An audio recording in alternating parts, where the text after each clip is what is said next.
8 നോമ്പിന്റെ 1-ാം ദിവസം. ഓരോ ദിവസവും പരിശുദ്ധ അമ്മയെക്കുറിച്ച് ചെറിയ ചിന്തകൾ നമ്മൾ പങ്കുവെക്കുന്നു. അത് പ്രാർത്ഥനയാക്കും.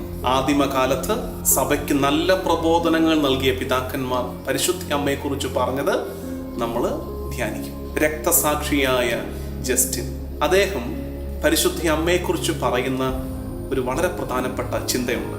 സർപ്പം ഹൗവായോട് സംസാരിച്ചപ്പോൾ ഹൗവായുടെ ചെവിയിലൂടെ തിന്മ അകത്തേക്ക് പ്രവേശിച്ചു.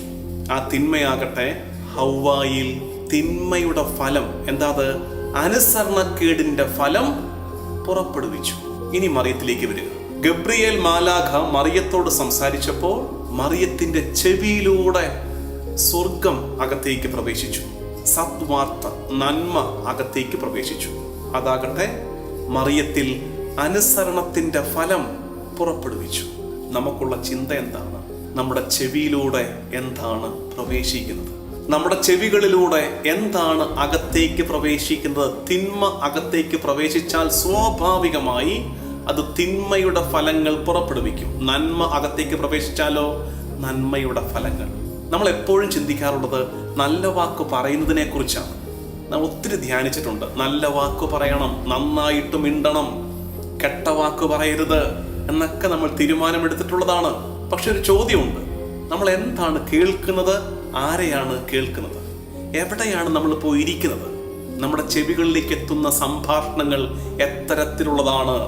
തിന്മ ചെവിയിലൂടെ അകത്ത് പ്രവേശിച്ചാൽ അത് ആ സമയത്ത് ഒരു ദ്രോഹവും ചെയ്യുന്നില്ല എന്ന് തോന്നിപ്പിച്ചാലും പിന്നീട് നമ്മളിൽ ഉണ്ടാകാൻ പോകുന്ന ഫലം അത് തിന്മയുടെ ഫലം തന്നെയായിരിക്കും.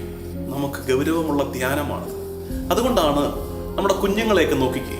നമ്മുടെ കുഞ്ഞുങ്ങൾ വളർന്നു വരുന്ന ഒരു ഘട്ടത്തിൽ അതുങ്ങളുടെ വായിൽ നിന്ന് ചിലപ്പോൾ അല്പം അസഭ്യം, കെട്ട വാക്ക് ഒക്കെ വീഴാറുണ്ട്. എന്താ നമ്മൾ ചിന്തിക്കുന്നത്?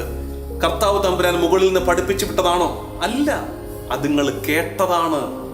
ഒന്നുകിൽ അപ്പനും അമ്മയും പറയുന്നത്, അല്ലെങ്കിൽ കൂട്ടുകാര് പറഞ്ഞത് കേട്ടു. ചെവിയിലൂടെ തിന്മ അകത്തേക്ക് പ്രവേശിച്ചു. അതിന്റെ ഒടുക്കം അത് ആ തിന്മ തന്നെ പ്രസവിച്ചു. ആ തിന്മ തന്നെ അവരിൽ നിന്നും പുറപ്പെട്ടു. അതുകൊണ്ട് എൻ്റെ പ്രിയമുള്ള ദൈവജനമേ, നമ്മുടെ ചെവി നല്ലത് കേൾക്കാനുള്ള ചെവിയാണ്.